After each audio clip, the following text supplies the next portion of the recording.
पुराने समय की बात है। रामनगर नाम का एक गांव था। उस गांव के पास एक घना जंगल था जिसमें राजू नाम का तांत्रिक रहता था। उस तांत्रिक को अपनी तंत्र विद्या पर बहुत ज्यादा घमंड था कि वह जिसे चाहे उसे अपने वश में कर सकता है और जिसे चाहे उसे मार सकता है। गांव वालों को यह बात पता चल गई कि राजू तांत्रिक अपनी तंत्र विद्या का इस्तेमाल करके गांव के युवाओं को एक एक करके अपने वश में कर रहा है और कुछ समय बाद ही उन्हें मार देता है। एक दिन रात के समय में गांव के लोगों ने एक टोली बनाई और उस तांत्रिक को मारने के लिए उसके घर की ओर चल दिए।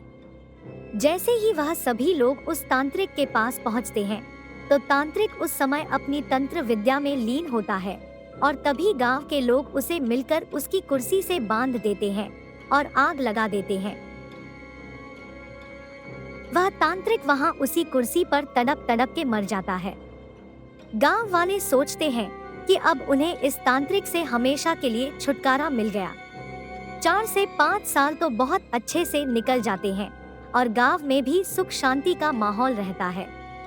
तभी वहां शहर से 4 लड़के आते हैं और वह सोचते हैं कि क्यों ना आज रात जंगल में बिताई जाए। लड़के घूमते घूमते उस तांत्रिक के इलाके तक पहुंच जाते हैं। वहां वो लोग देखते हैं कि मकड़ी के जाले लगे हुए हैं। गीदड़ वहां भैंसे के मांस को खा रहे हैं। उनमें से एक लड़के का पैर उस कुर्सी से टकराता है और वह देखता है कि यह कुर्सी में कुछ अजीब है। बिना कुछ सोचे समझे वह लड़का उस कुर्सी पर बैठ जाता है और उस लड़के में उस तांत्रिक की आत्मा आ जाती है। आत्मा के आते ही लड़का जोर जोर से चिल्लाता है, अब होगा मेरा इंतकाम पूरा, अब मैं इस पूरे गांव को जलाकर नष्ट कर दूंगा। बाकी के 3 लड़के इस दृश्य को देखते हैं और वापस गांव की ओर भागते हैं और गांव के सरपंच को यह सारी बात बताते हैं। सरपंच गुस्से में आकर उन लड़कों की डंडे से पिटाई कर देता है और बोलता है कि तुम्हें किसने बोला उस जंगल में जाने को और उस कुर्सी पर जाकर बैठने को। लड़के माफी मांगते हैं और अपने दोस्त को बचाने की तरकीब पूछते हैं। सरपंच बताता है कि अगर वह लड़का उस कुर्सी पर से उठ जाए और उस कुर्सी में तुम लोग किसी तरह से आग लगा दो तो शायद तुम्हारा दोस्त उस तांत्रिक की आत्मा के चंगुल से बाहर आ जाए। इतनी ही देर में वह लड़का तांत्रिक की कुर्सी के साथ उड़ता हुआ गांव में आ जाता है। तीनों लड़के तभी एक योजना बनाते हैं और उस व्यक्ति को ढूंढते हैं जिसने पहले तांत्रिक की कुर्सी में आग लगाई थी।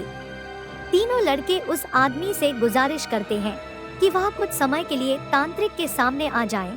वह आदमी मान जाता है और तांत्रिक के सामने आकर खड़ा हो जाता है। जैसे ही तांत्रिक की आत्मा उस आदमी को देखती है वह कुर्सी से उतर जाती है और मौका मिलते ही तीनों लड़के उस कुर्सी पर मिट्टी का तेल डालते हैं और आग लगा देते हैं, जिससे उनके दोस्त की जान बच जाती है और गांव के लोगों को भी उस तांत्रिक की आत्मा से छुटकारा मिल जाता है। दोस्तों, आज की कहानी कैसी लगी कमेंट करके जरूर बताएं और ये वीडियो अच्छी लगी तो लाइक और शेयर करें और ऐसी ही डरावनी कहानियों के लिए इस चैनल को सब्सक्राइब करें।